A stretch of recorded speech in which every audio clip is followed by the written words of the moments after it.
YouTube, Longboys Post 1975. This is kinda a video response to the Retroholic. I'll put a link to his video in the doohickey down below. Definitely recommend watching it and go and check out his channel. He asked a question, and it's a good question: how retro are you? Now, I want to go off on a little bit of a tangent. I think I'm going to post it as a response because I think some of the things I want to talk about are kind of related to some of the points he makes. But I want to ask you a question because I've been thinking about this. It's inspired by a couple of conversations with friends and family the other day who gave me a call because they found some stuff they thought I would like out in their travels, you know, at work and stuff like that. Why do you collect for the systems you collect for? Now, before everyone goes, well, nostalgia, because that's the main reason, isn't it, that we collect for these systems. But more importantly, though, how do you define nostalgia?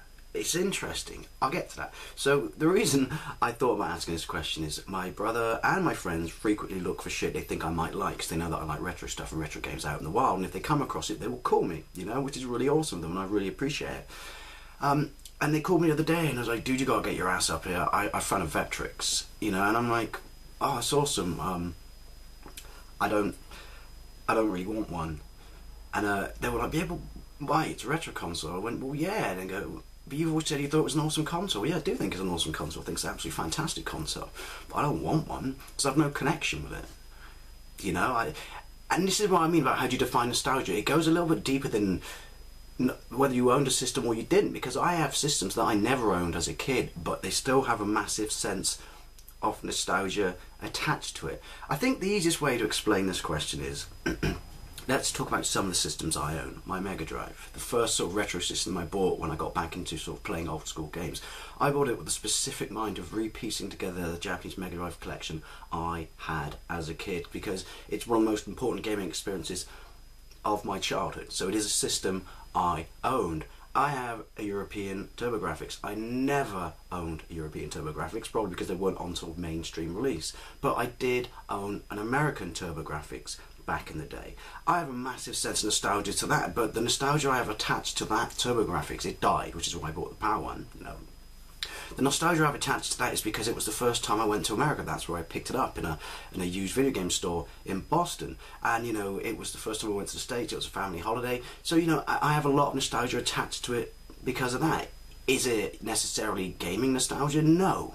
But it is nostalgia nonetheless, you know, because I was young, I was a child, I was in a foreign country. It was a wonderful new experience. Other systems, Sega Saturn.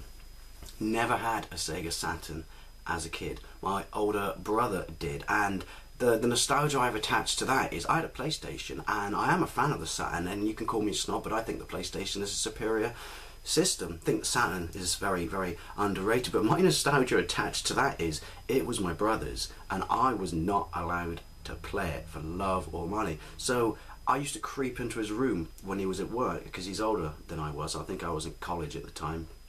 And yeah, and the fact that I wasn't supposed to be doing it, and if he caught me I would get a fucking slap because he was an asshole with stuff like that, kind of made it something, I don't know, made it kind of a special experience, because it was just basically like, you know, there's a very realistic chance if I get caught on this it's gonna end up in tears. Do you know what I mean? But it's nostalgia nonetheless. PC Engine. I have almost the same amount of nostalgia attached to the PC Engine as I do with my Mega Drive, but I never owned one back in the day. My brother did, but it was a few years after my Mega Drive, and I own that one now, and I own another one. And the nostalgia I have attached to that was just something special about the Mean Machines magazines and the original console guides, when you used to sit there looking at all these amazing import systems, and there was this big buzz, almost, you know, easily the same as the Mega Drive, you know, for the PC Engine, this tiny little Japanese system that looked like it could port out arcade graphics. It was so cool. So, you know, I had to get one of those even though I never owned it. Other systems, Atari 7800, never owned one of those. Bought it because I wanted to play Atari 2600 games. This is where it gets even weirder. Never owned one of those, but the sense of nostalgia I have for the Atari 2600 is incredible, because it was on TV all the time. You had commercials. It was in TV shows. It was in Chucky. It was in movies, you know. What was the movie about the little kid android, Daryl or something, where he fried it because he was so good at playing it? it was everywhere. It was on top, I was going to say Top of the Pops. No, it wasn't. It Can't Sing or Dance or Shake Its Booty. It was on Tomorrow's World because it was a big deal at the time, because it was a home system with interchangeable cartridges. You know, it came off the back of Pong machines. I just remember seeing it on TV in all these places and magazines as a kid and wanting it so much. So the fact that I never owned it doesn't stop me having this incredibly, strong sense of desire towards that system. I have a Master System. It's a Mark II, but I had a Mark I.